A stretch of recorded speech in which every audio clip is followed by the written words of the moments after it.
Pessoal, vamos começar aqui então pelo contexto da questão, tá? É bom que vocês façam uma lida geral aí, mas a ideia central é que você, como engenheiro, foi contratado por uma indústria que fabrica componentes eletrônicos, né? E para a construção de um determinado componente elétrico, um fio magnético revestido com verniz isolante ele deve ser utilizado, tá?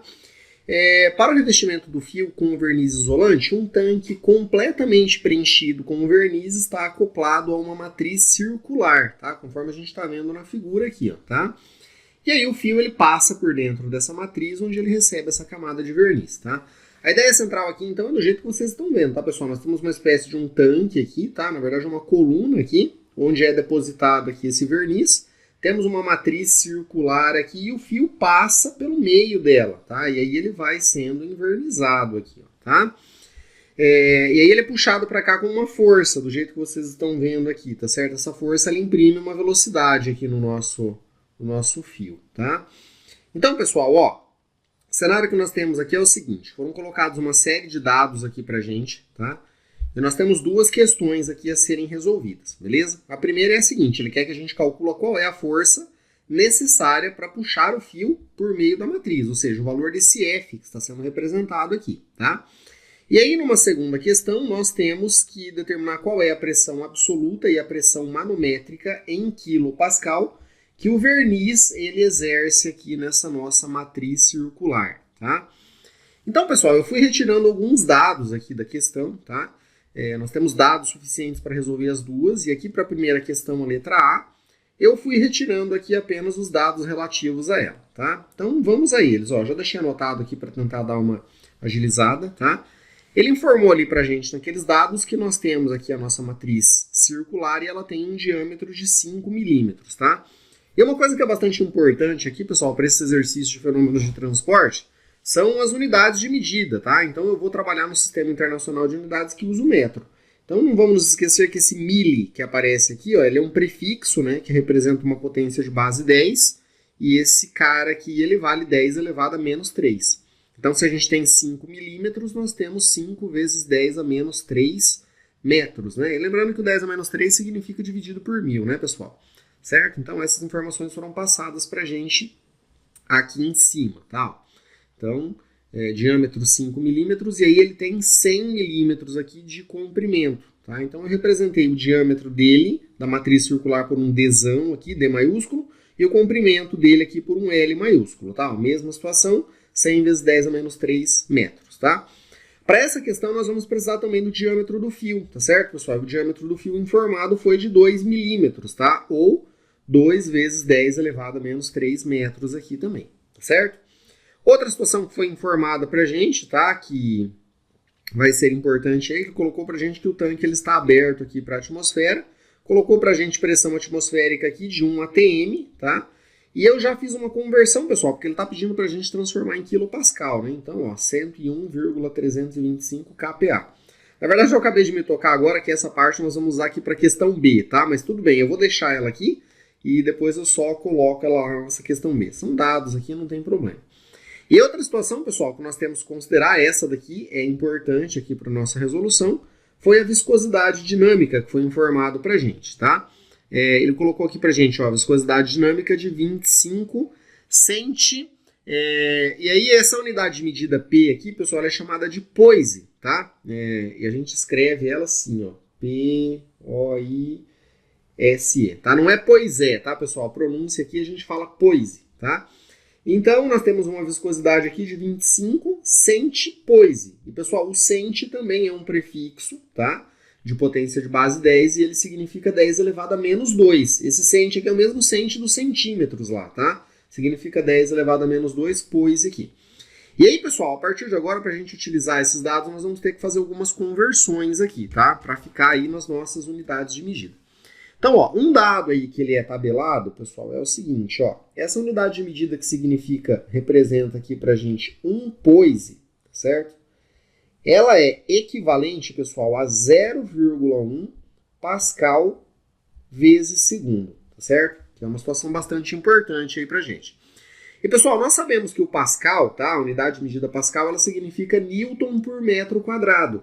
Então, quando a gente fala um poise, que é a mesma coisa que 0,1 pascal vezes segundo, é a mesma coisa que 0,1 Newton por metro quadrado vezes o segundo. Esse vezes o segundo é esse segundo que nós temos aqui, ó.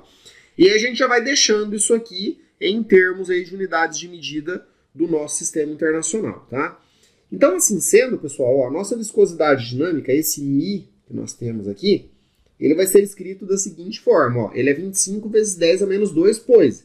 Mas 1 poise vale 0,1 Newton por metro quadrado vezes segundo, tá? Então, nós vamos escrevê-lo assim, ó, 25 vezes 10 elevado a menos 2, tá?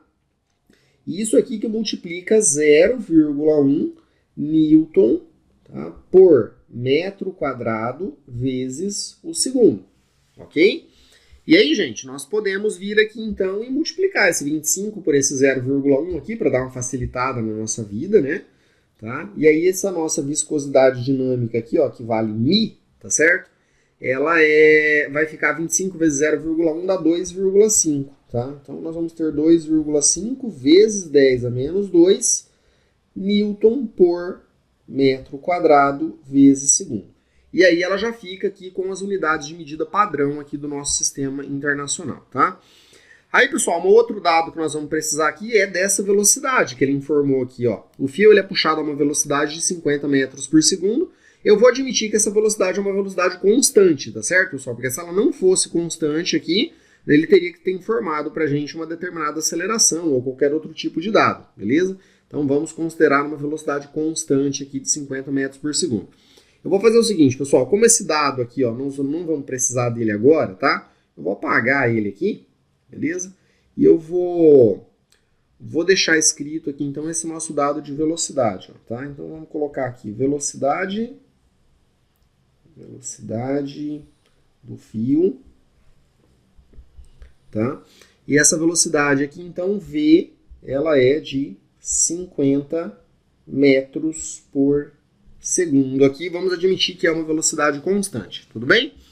Então, pessoal, agora sim, ó, com esses dados que nós temos aqui, nós conseguimos resolver aí a nossa primeira questão, tá?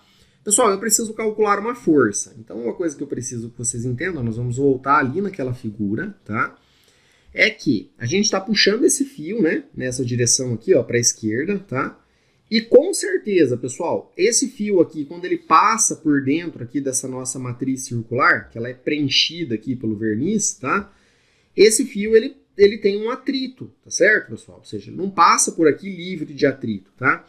E aí a nossa força de atrito, pessoal, ela sempre é representada aqui, ó, no sentido contrário ao nosso movimento, uma flechinha apontando para a direita aqui, tá?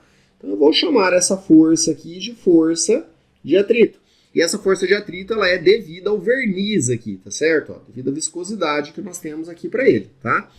Então nós vamos começar aqui, pessoal, aplicando leis de Newton, tá certo? Para a gente poder fazer a resolução desse problema, tá? Então como é que nós vamos fazer isso aqui, pessoal? A aplicação da nossa segunda lei de Newton lá, ela diz que a somatória das forças, tá? Como o nosso fio ali ele está no eixo X, ó, a somatória das forças no eixo X é igual a uma determinada massa vezes uma aceleração, tá? E aí, pessoal, aqui é que entra essa situação da nossa velocidade do fio, ó. Vamos até colocar entre parênteses aqui constante, beleza? Constante, tá? Porque se nós temos uma velocidade que ela é constante, esse movimento ele é livre de aceleração, ou seja, aceleração livre não, né? A aceleração dele é igual a zero, tá? Ou seja, não tem aceleração, tá? Então esse termo aqui, ó, m vezes a, é igual a zero, beleza? Então quais são as forças que nós temos atuando ali no eixo X, tá? Se vocês olharem ali no nosso desenho, ó, eu tenho a força puxando para a esquerda, menos a força de atrito puxando para a direita aqui, ó. Então são as duas únicas forças que nós temos em X, tá? Então nós vamos escrever isso aqui dessa forma. Ó. Vamos colocar aqui a força F, deixa eu trocar a cor da minha caneta aqui, vamos lá. F menos essa nossa força de atrito é igual a zero aqui, porque a nossa aceleração é igual a zero, tá? Isso aqui implica, pessoal, consequentemente, que a nossa força F, beleza? Ela é igual à força de atrito, tá? E tem que ficar claro para vocês que a força F ser igual à força de atrito Nem de longe quer dizer que o nosso fio está parado, né, pessoal? Mas pelo contrário, ele está se movendo com velocidade constante, ó, tá? Poderia estar parado, de fato, tá? Mas como ele está se movendo, a gente pode afirmar com certeza que essa velocidade ela é uma velocidade constante, tá certo? Então, beleza. Como nós estamos trabalhando com leis de Newton aqui, tá? Eu vou calcular, então, essa nossa força de atrito. E como eu sei que F é igual à força de atrito, nós temos uma equação para calcular ela, tá? A gente consegue determinar o valor da nossa força F. Pessoal, para a gente calcular a força de atrito, tá certo? Em meio a fluidos aí, tá? Nós vamos utilizar a lei de Newton da viscosidade. Isso aqui está presente em qualquer livro que se preze de mecânica dos fluidos, tá? Então nós vamos colocar aqui, ó, lei de Newton da viscosidade. Beleza? E essa nossa lei de Newton da viscosidade aqui, ela é, na verdade, uma equação matemática, tá? E como que é essa nossa equação matemática? Ela nos diz o seguinte, ó, para eu determinar essa tal dessa força de atrito aí, gerada por um fluido, tá? A gente vai utilizar uma determinada tensão aqui, que a gente chama ela de tensão de cisalhamento, tá? E essa tensão de cisalhamento, ela basicamente está relacionada com a resistência que o lubrificante imprime aqui para o nosso movimento, tá? Uma resistência, propriedade aqui do lubrificante, ou seja, do fluido que a gente tem ali, tá? Que multiplica a área pelo qual ali o nosso fluido vai passar, tá? Ou seja, no caso ali, o nosso fio, né? Então o fio ele vai estar passando ali por dentro da nossa câmarazinha ali, né? Da nossa matriz circular, tá? Então a gente vai precisar da área dessa parte interna aqui, ó, do nosso processo, tá certo? Então vamos lá, pessoal. Essa daqui vai ser a nossa equação padrão, é ela que a gente vai usar para encontrar a força de atrito. Com a força de atrito a gente encontra a força F, tá? Então agora nós vamos fazer algumas outras situações, porque o exercício pediu para a gente explicar bem certinho, tá? Então, pessoal, o que eu vou fazer aqui? Ó? Eu vou calcular uma área, tá certo? A área da lateral aqui do fio, tá? Na matriz, beleza? Na nossa matriz, tá? E aí, gente, ó, agora eu queria mostrar uma situação aqui para vocês que é a seguinte, eu vou fazer uma representação artística aqui, vocês podem até fazer ela aí no trabalho de vocês. Imaginem o seguinte, ó, que essa circunferência aqui vista de frente é a nossa matriz, tá? Ela é circular. E dentro dela aqui, então, nós vamos ter o nosso fio, ó, beleza? O diâmetro do fio, ele é menor, tá? Então, gente, eu quero que vocês entendam aqui o seguinte, ó, se eu pegar daqui do centro, né, até essa borda aqui, eu tenho o raio da nossa matriz, tá certo? Ou o diâmetro dela, que eu chamei de Dzão lá, né, D maiúsculo, tá? E isso aqui sobre 2, beleza?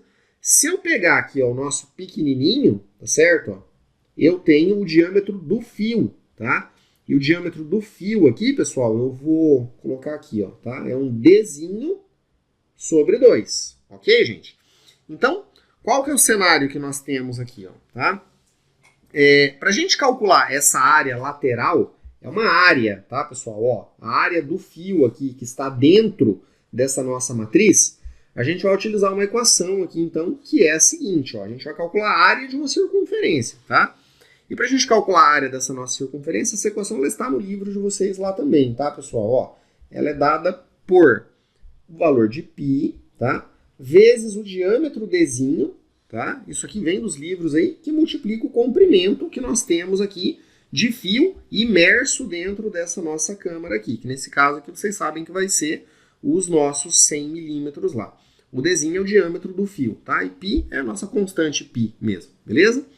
Tá certo. Então, esse A é esse A que nós precisamos aqui, ó, tá? Aí, pessoal, outra coisa que nós vamos precisar, então, é encontrar essa tensão de cisalhamento, certo? Então, nós vamos colocar ela aqui, ó, tá? Tensão de cisalhamento. E aí nós vamos combinar todas essas equações aqui, tá? Para a gente montar uma equação que vai nos dar efetivamente a força de atrito, ó. Então, tensão de cisalhamento. Beleza? Essa tensão, aliás, né, de cisalhamento também está descrita lá nos livros de mecânica, tá? Não estou inventando nada, tá no livro de vocês também, beleza? E para a gente encontrar ela, pessoal, de forma resumida aqui e bem tranquila, A gente multiplica essa nossa viscosidade dinâmica, tá? Pela velocidade aqui, ó, do nosso condutor aqui, do nosso fio dentro do fluido, tá? Isso aqui dividido por um número chamado de epsilon, beleza? Onde, pessoal, esse epsilon aqui, ó, tá? O que seria esse epsilon aqui, gente? Esse epsilon seria esse tamanho aqui, ó, ou seja, a distância que eu tenho entre o fio, tá? E a nossa câmara, que é a nossa matriz circular, beleza?